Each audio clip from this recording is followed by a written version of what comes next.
ብላችሁ መድኃኔዓለም አባቴን አመስግኑልኝ። እንኳን አደረሳችሁ ለመድኃኔዓለም ለኢየሱስ ክርስቶስ ዓመታዊ ክብረ በዓል። በጣም ደስ ብሎኛል ዛሬ እግዚአብሔር ይመስገን። እልል ብላችሁ የድንግል ማርያምን ልጅ ኢየሱስ ክርስቶስን አመስግኑልኝ። የዓመት ሰው ይበለን፣ ከቁጥር አያጉለን። እመቤቴ ዘራ ይቆም እመቤቴ የዋሻዋ ንግሥት ለአባ ኤፍሬም ለአባ ያራቆስ የተለመነች እመቤቴ ለእኔ ለደካማዋ ለኃጢአተኛዋ ልጇ የምትለመን እናቴን እልል ብላችሁ አመስግኑልኝ።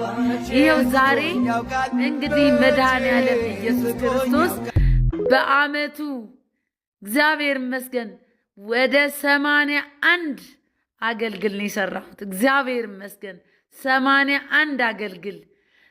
እንግዲህ እግዚአብሔር ይመስገን ሁሉንም በቪዲዮ ታዩታላችሁ። ይህ የምታዩት ደግሞ መድኃኔዓለም ኢየሱስ ክርስቶስ በሩ ላይ ራሱ በሩ ላይ እንዲህ በካህን ተዋርኮ 40 አገልግል በሩ ላይ ነዳያንንም እንዲሁም ደግሞ ቅዳሴ አስቀድሰው ታቦትን የሸኙ ቤተሰቦቻችን ሁሉ ተመግበዋል።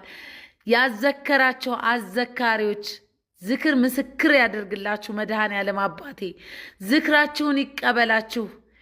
እንደው የእውነት በጣም ነው ደስ ያለኝ። ታሪክን የሚቀይር መድኃኔዓለም ታሪካችሁን ይቀይረው። በእኔ ቤት እንደገባ ቤት ይግባ፣ በሁላችሁም ቤት ይግባ። የልባችሁን መሻት ሁሉ ይፈጽምላችሁ።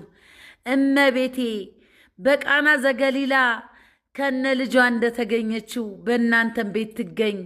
የጎደለውን ሞልታ ተዘበራረቀውን አስተካክላ የእውነት ነገሮቻችሁን ሁሉ አስተካክላ ለምስክርነት ታብቃችሁ። አዘካሪዎች መድኃኔዓለም ኢየሱስ ክርስቶስ ዝክረ ምስክር አድርጎ ይቀበላችሁ። በሰማይ በምድር ዋጋችሁን ይክፈላችሁ። በተለይ እኔን ደግሞ በዝክር እንዲደስ እንድሰኝ ስላደረጋችሁኝ የእውነት ምስጋናዬ በድንግል ማርያም ስም ይድረሳችሁ። ደስ ብሎኛል። እግዚአብሔር ይመስገን። መድኃኔዓለም አባቴ ታሪኬን የቀየርክ ለሁሉም ድረስላቸው።